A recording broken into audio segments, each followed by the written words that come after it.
सबसे पहले आपको आगाह करें कि आर्टिकल 62(1)(f) के तहत ताहयात नाअहली से मुतल्लिक सुप्रीम कोर्ट का फैसला चलेगा या इलेक्शंस एक्ट। सुप्रीम कोर्ट ने मीर बादशाह के असरानी केस में ताहयात नाअहली से मुतल्लिक नोटिस पर बेंच तश्कील दे दिया है। मजीद तफसील जानते हैं नुमाइंदा जियो न्यूज़ मरियम नवाज से। जी मरियम, बताइए।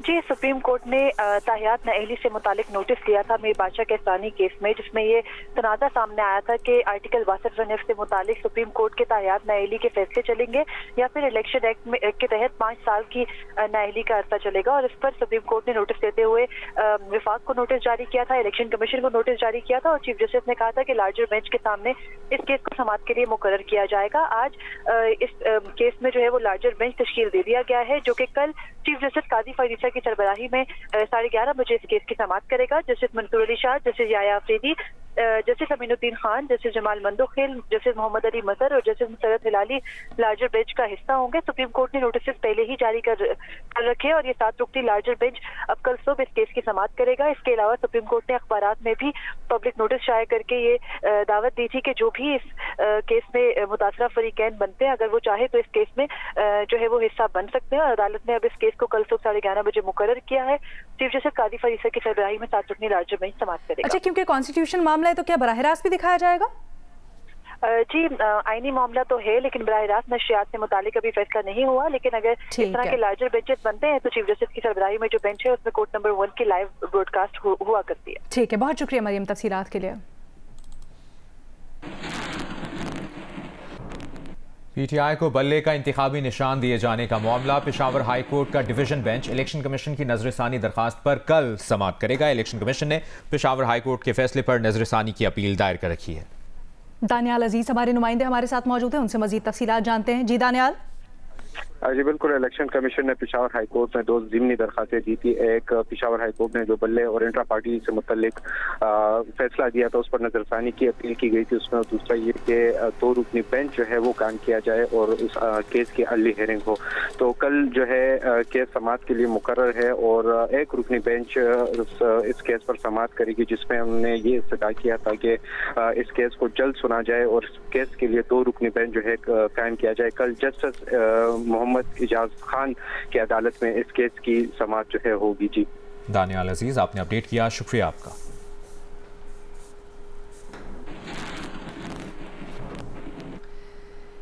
इलेक्शन कमीशन ऑफ पाकिस्तान ने इलेक्शन उम्मीदवारों की तफसीलात जारी कर दी हैं। इलेक्शन कमीशन के मुताबिक मुल्क भर से कौमी और सूबाई असम्बलियों के लिए 22,711 कागजात नामजदगी दुरुस्त करार दिए गए हैं।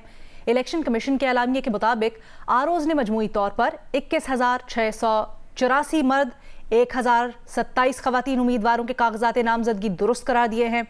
मजमूई तौर पर 25,951 उम्मीदवारों ने कागजात नामजदगी जमा करवाए। मजमूई तौर पर 24,698 मर्द और 1,253 खवातीन उम्मीदवारों ने कागजात नामजदगी जमा कराए।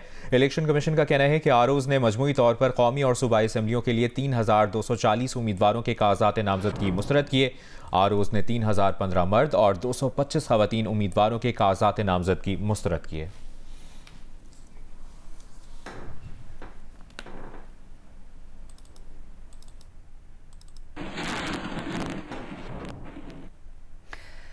सिंध में रिटर्निंग अफसरान की जानिब से कागजात नामजदगी मुस्तरद किए जाने के खिलाफ पीटीआई, पीपल्स पार्टी समेत दीगर उम्मीदवारों ने सिंध हाई कोर्ट में इलेक्शन ट्राइब्यूनल जो बनाया गया है उसमें अपीलें दायर कर दी हैं।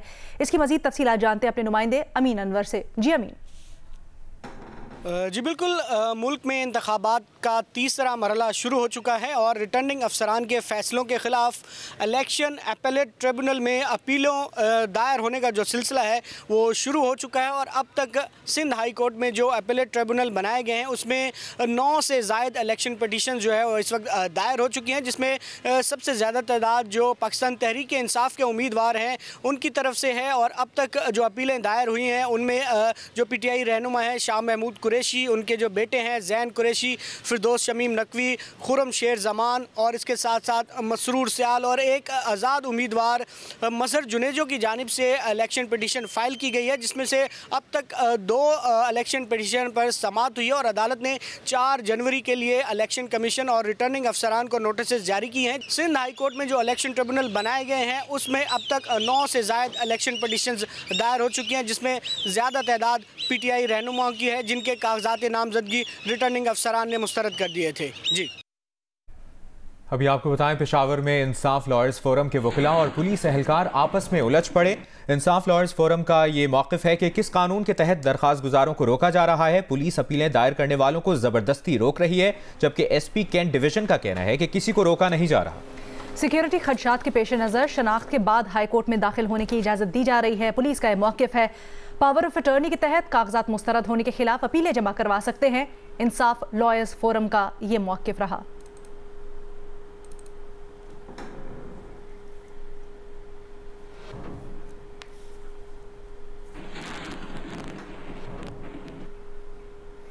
टोक्यो से तकरीबन 400 किलोमीटर दूर वस्ती जापान में ज़लज़ला आया है और इसकी शिद्दत 7.4 रिकॉर्ड की गई है। वस्ती जापान में ज़लज़ले के बाद सुनामी की वार्निंग भी जारी कर दी गई है। तफसील जानते हैं, टोक्यो में मौजूद जियो न्यूज़ के नुमाइंदे इरफान सिद्दीकी ने हमें ज्वाइन किया। इरफान, क्या तफसील है आपके पास से इसकी? जी, तकरीबन 4:30 बजे के नज़दीक ये ज़लज़ला आया और पूरे जापान में एक सिस्टम है कि जैसे ही ज़लज़ला आता है कुछ चंद सेकंड पहले पूरे जापान में जितने मोबाइल फ़ोन हैं उनके ऊपर अलार्म इस वक्त आ जाता है। तो जापान भर में एक अलर्ट जारी कर दी गया था चंद सेकंड पहले, और फिर देखते ही देखते पूरे जापान के अंदर ये मुख्तलिफ साहिली इलाकों में, टोक्यो से तकरीबन 400 किलोमीटर दूर ये फुकुई, निगाता, इशिकावा, इशिगे और मुख्तलिफ जो प्रेफेक्चर हैं, जो साहिली इलाके हैं, वहाँ पर शदीद ज़लज़ले वक्त के झटके महसूस हुए और सुनामी की वार्निंग जारी कर दी गई। जो पाकिस्तानी हमारे निगाता और दूसरी साइड पे फुकुई की तरफ रहते हैं, तोयामा की तरफ रहते हैं, उनका कहना यह है कि कभी आज तक कितने तवील ज़लज़ले के झटके जो तकरीबन 3 मिनट तक जारी रहे वो नहीं देखे गए। लोग जो है घरों से बाहर आ गए, पाकिस्तानी घरों से बाहर आ गए, अफरा तफरी मच गई और जो जमीन थे वो काफी जमीन जो है फट के वो बाहर आ चुकी है। तो कई जगह घर टूट गए, आग लग गई, घरों में बिजली के नुकसान पहुंचा और फुकुई और दूसरे जो प्रोफेक्चर हैं इसलिए वहाँ पे बड़े सेंसिटिव इलाके हैं कि वहाँ पे बहुत ज्यादा तादाद में एटमी वहाँ पे उनके एटमी उनको बिजली घर वहाँ पे मौजूद हैं। तो अभी तक गवर्नमेंट ऑफ जापान जो है वो इसकी सारी उनकी तो देख रही है क्योंकि सुनामी का अलर्ट भी जारी किया गया है और हिफाजती इकदाम लिए जा रहे हैं पेश की। तो इरफान ये बताइएगा, पाकिस्तानी सफारत खाने का क्या कहना है इस सिलसिले में? जी बिल्कुल, हमारी सफीर पाकिस्तान रज़ा बशीर ताहर साहब से बात हुई है और उनका ये कहना है कि उन्होंने एक हॉटलाइन कायम कर दी गई है और तमाम पाकिस्तानी जो इन इलाकों में मुकीम है उन सबसे ज्यादा। शुक्रिया इरफान सिद्दीकी। आपको बताएं कि गुड्डू पावर प्लांट सिस्टम में वापस ना आ सका, बिजली का बहरान शदीद हो गया। ज़राए का ऐसा बताना है, NTDC के जो ज़राए हैं वो ये बताते हैं। साथ ही साथ लेस्को समेत तमाम डिस्कोज में गैर एलानिया लोड शेडिंग घंटों तक फैल गई। लेस्को रीजन में हर घंटे बाद बिजली की गैर एलानिया बंदिश जारी है। जवाद मलिक ने हमें ज्वाइन किया, उनसे मजीद बात करेंगे। जवाद, मजीद क्या बताना है NTDC ज़राए का? जी बिल्कुल, इस हवाले से हमारी NTDC और पावर सेक्टर और खासतौर पर लेस्को के जो PDC सेंटर है, कंट्रोल सेंटर, वहाँ बात हुई थी। तो ये जो आदाद-ओ-शुमार सामने आए हैं वो बड़े तशवीशनाक हैं। इस वक्त बिजली का शॉर्टफॉल बुलंद तरीन सतह पर मौजूद है। हालांकि सर्दी है, इसमें ना हम बार बार बताते हैं कि AC नहीं चलते, पंखे नहीं चलते और ये तो ऐसी डिमांड और सप्लाई होनी चाहिए कि इनके पास कोई मसला नहीं होना चाहिए। लेकिन पहले ही मसला था, पावर प्लांट जो अक्सर कोयले वाले और थर्मल वाले बंद किए हुए थे, इन्होंने हाइडल पैदावार 0 थी। ऊपर से गुड्डू पावर प्लांट भी ट्रिप कर गया है, वहां पर आग लगी, आतिशबाजी हुई और वो सिस्टम में वापस नहीं आ सका। तो इस वजह से लाहौर समेत पंजाब भर में हर घंटे बाद घंटा बिजली बंद हो रही है। बहुत शुक्रिया जवाब तफसीलात के लिए।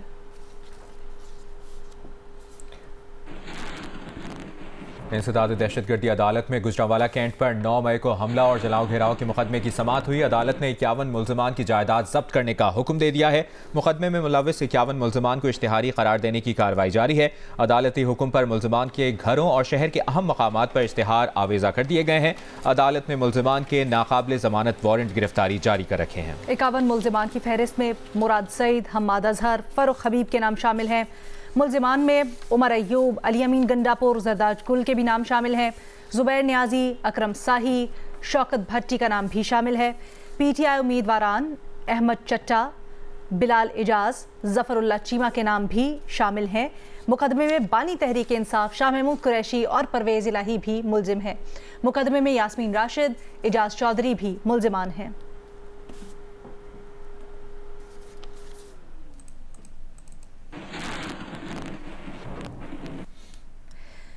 चेयरमैन पीटीआई बैरिस्टर गौहर कहते हैं कि पीटीआई को बतौर जमात माइनस करने की कोशिश की जा रही है। उन्होंने कहा कि पेशावर हाई कोर्ट ने नोटिफिकेशन जारी करने का हुक्म दिया लेकिन जारी नहीं हुआ। इलेक्शन कमीशन के जरिए पीटीआई को पीछे धकेला जा रहा है। एक वकील नून लीग से जाए तो ठीक, पीटीआई से जाए तो गिरफ्तार होता है। ये भी कहा कि अदलिया अपना किरदार अदा करे तो मसाइल का हल मुमकिन है। अदालत को अब अपना किरदार अदा करने की ज़रूरत है। बैरिस्टर गौहर का कहना था कि चीफ जस्टिस काजी फाइजीसा को अब इस मामले में मुदाखलत करना होगी। सुप्रीम कोर्ट और चीफ जस्टिस काजी फाइजीसा इन मामलात का नोटिस लें। प्लान बी और सी हमारे पास है जिससे पार्लियामान तक जाएंगे। ये भी कहा कि अगर बल्ले के अलावा कोई निशान मिलता है तो लेंगे, लेकिन बॉयकॉट नहीं करेंगे। अगर पार्टी निशान ना दिया तो मखसूस नशिस्तों से मसाइल पैदा होंगे। सुप्रीम कोर्ट ने नॉन पार्टी बेस्ड इलेक्शन से रोका है। इलेक्शन का मामला सुप्रीम कोर्ट में है। उम्मीद है सुप्रीम कोर्ट शफाफ इंतखाबात करवाएगी।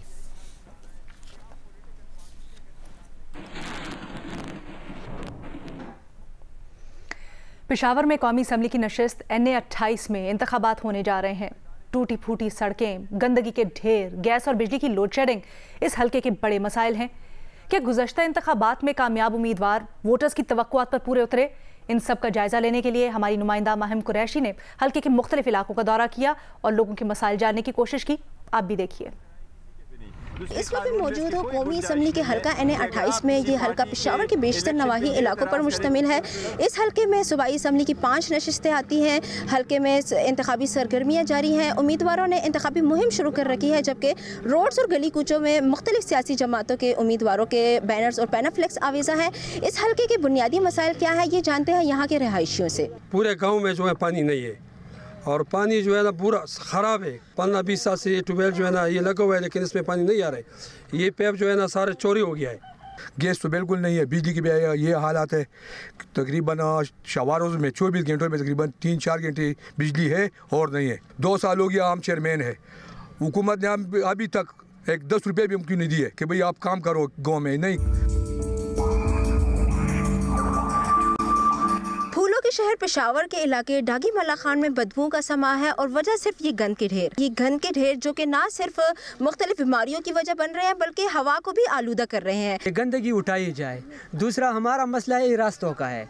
ये रास्ते हमारे अभी बने नहीं हैं, इस वजह से हमारे आमदोरफ्त का जो मसला है बहुत ज़्यादा है। इस वक्त में मौजूद हो शाह आलम दाऊदज़ई में, जहाँ गैस, बिजली और पानी के मसाइल तो है, मगर इसके साथ साथ सिक्योरिटी की भी काफ़ी मसाइल हैं। प्राइवेट यूनिवर्सिटी का एक स्टूडेंट है, उससे मोबाइल भी छीन लिया गया गन पॉइंट पे और उसको बाद में कत्ल भी किया गया है।